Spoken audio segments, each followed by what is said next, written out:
Bayangkan, pagi ini Anda baru saja menyalakan ponsel, membuka aplikasi mobile banking seperti biasa, berharap ada kabar baik saldo bertambah. Tanda bahwa tunjangan pensiun atau dana rapel yang ditunggu-tunggu akhirnya benar-benar cair. Tapi, angka di layar masih sama, tidak ada perubahan. Di saat itulah muncul rasa penasaran bercampur cemas, katanya sudah cair, kok belum masuk juga ya? Pertanyaan seperti ini kini banyak muncul di kalangan pensiunan ASN, TNI, dan Polri di seluruh Indonesia. Memang tidak bisa dipungkiri, kabar mengenai pencairan tunjangan dan rapel pensiun selalu menjadi topik hangat karena inilah sumber harapan bagi jutaan pensiunan yang telah mengabdikan diri puluhan tahun untuk negara. Namun, di tengah ramainya informasi di media sosial, banyak yang justru bingung, mana kabar yang benar, mana yang sekadar isu. Ada yang bilang dana pensiun sudah masuk sebagian, ada yang menyebut baru akan cair di minggu kedua bulan ini. Bahkan ada yang meyakini pencairan dilakukan bertahap lewat Taspen dan Band Mitra. Faktanya, proses pencairan tunjangan pensiun memang tidak sesederhana yang dibayangkan. Ada mekanisme resmi dari Taspen dan PT Asabri, tergantung instansi tempat Anda dulu mengabdi. Mulai dari verifikasi data, proses administrasi, hingga penjadwalan ulang berdasarkan anggaran pemerintah yang terus diperbarui.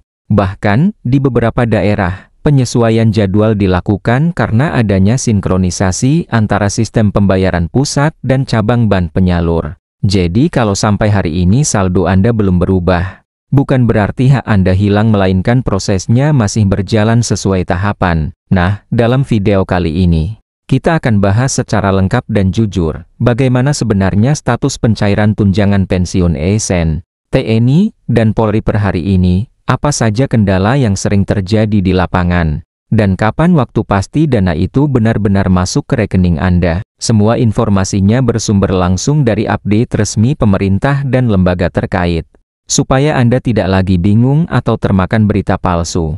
Jadi, sebelum Anda menarik kesimpulan atau percaya dengan kabar dari grup WhatsApp, tonton dulu penjelasan ini sampai akhir karena bisa jadi jawabannya ada di sini, dan mungkin kabar baiknya sudah lebih dekat dari yang Anda kira.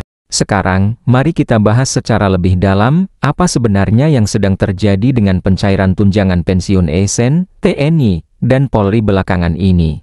Banyak dari kita mungkin sudah mendengar kabar bahwa pada bulan ini, tepatnya pertengahan Oktober menuju November tahun 2025, pemerintah melalui Taspen dan Asabri tengah menyelesaikan proses penyesuaian administrasi pencairan dana rapel dan kenaikan tunjangan pensiun. Namun, seperti biasa, proses di lapangan seringkali tidak seragam. Ada yang sudah menerima sebagian pembayaran, ada yang masih menunggu, dan sebagian lagi bahkan belum mendapat informasi pasti kapan dananya cair. Kalau kita perhatikan, sejak awal tahun 2025, isu kenaikan tunjangan pensiun sudah mulai ramai dibicarakan. Pemerintah sempat menegaskan bahwa ada rencana penyesuaian gaji pokok ASN aktif dan otomatis. Hal itu berpengaruh juga terhadap besaran pensiun para purnawirawan ASN, TNI, dan Polri. Tapi implementasinya tentu tidak bisa langsung dilakukan dalam semalam. Ada proses panjang mulai dari pengesahan regulasi, penetapan APBN, hingga teknis penyaluran oleh lembaga terkait seperti Taspen untuk ASN sipil dan Polri, serta Asabri untuk TNI dan sebagian anggota Polri. Bagi banyak pensiunan, yang paling membingungkan bukan soal angka kenaikan, tapi kapan dana itu benar-benar masuk ke rekening. Karena bagi mereka, setiap rupiah yang cair bukan sekadar angka, melainkan hasil kerja keras dan pengabdian puluhan tahun kepada negara.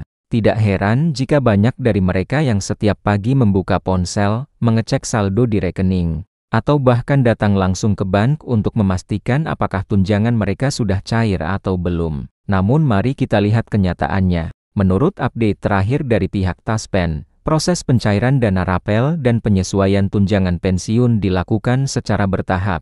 Artinya, tidak semua penerima akan mendapatkan pembayaran pada hari yang sama. Ada faktor verifikasi data, pembaruan nomor rekening, serta penyelarasan sistem antara Taspen pusat dan cabang daerah. Dalam beberapa kasus, bahkan ada data penerima yang perlu diperbarui karena terjadi ketidaksesuaian nama, NEP, atau status ahli waris. Proses inilah yang sering menyebabkan keterlambatan. Meskipun pemerintah sebenarnya sudah menyiapkan anggarannya. Bagi Anda yang mungkin bertanya-tanya, mengapa proses ini terasa begitu lambat?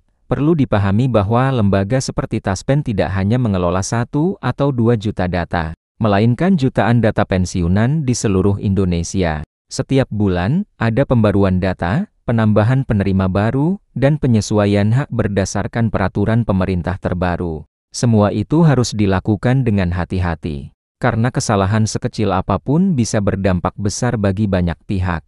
Selain itu, kebijakan baru yang berlaku pada tahun 2025 ini juga menambahkan satu tahapan tambahan, yakni proses konfirmasi melalui aplikasi digital Taspen. Jadi, bagi para pensiunan yang sudah menggunakan aplikasi Taspen Mobile, biasanya notifikasi akan muncul lebih dulu di sana sebelum uang benar-benar masuk ke rekening. Ini menjadi salah satu langkah digitalisasi pemerintah untuk mempercepat informasi tanpa harus membuat pensiunan bolak-balik ke kantor cabang atau bank.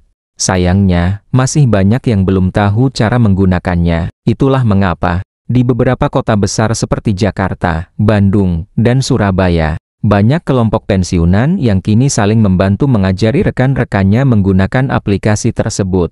Mereka membuat grup WhatsApp, saling berbagi tangkapan layar, dan membantu mengecek status pencairan. Sungguh, hal seperti ini menunjukkan semangat kebersamaan yang luar biasa di antara para purnawirawan kita. Mereka mungkin sudah tidak aktif berdinas, tapi semangat gotong royongnya tetap hidup. Namun di sisi lain, kita juga tidak bisa menutup mata terhadap berbagai keluhan yang muncul. Ada yang merasa kecewa karena janji pencairan yang disebutkan di awal bulan belum terrealisasi hingga pertengahan bulan. Ada pula yang bingung karena menerima pesan singkat dari pihak tidak dikenal yang mengaku dari Taspen, padahal sebenarnya itu hanyalah modus penipuan. Inilah sebabnya, penting sekali untuk hanya mempercayai informasi dari sumber resmi baik dari situs web Taspen, Asabri, atau pengumuman langsung dari Kementerian Keuangan. Sebenarnya, jika kita melihat dari sisi regulasi, pencairan tunjangan pensiun ini mengikuti alur yang sangat ketat. Setelah anggaran disahkan di APBN, Kementerian Keuangan menyalurkannya ke lembaga terkait, lalu diteruskan ke Taspen dan Asabri untuk diproses sesuai data penerima. Setelah itu, dana baru dikirimkan ke rekening masing-masing pensiunan melalui bank mitra. Karena alurnya panjang, sedikit keterlambatan di satu tahap saja bisa membuat jadwal pencairan bergeser beberapa hari. Tapi kabar baiknya, berdasarkan informasi resmi yang beredar di pertengahan Oktober ini, sebagian besar proses administratif untuk pencairan tunjangan tambahan sudah hampir selesai. Itu artinya, bagi banyak pensiunan, dana tersebut bisa mulai masuk ke rekening pada minggu ketiga hingga keempat bulan ini tentu, dengan catatan semua data sudah diverifikasi. Yang juga menarik untuk dibahas adalah persepsi masyarakat soal istilah dirapel. Banyak yang salah paham dan mengira bahwa dana rapel itu adalah uang tambahan baru. Padahal sebenarnya, rapel hanyalah akumulasi dari selisih kenaikan yang belum dibayarkan selama beberapa bulan sebelumnya. Misalnya, jika kenaikan gaji pensiun berlaku mulai Mei, tapi pembayarannya baru dilakukan Oktober, maka selisih selama 5 bulan itu akan dibayarkan sekaligus, itulah yang disebut rapel. Jadi, bukan bonus.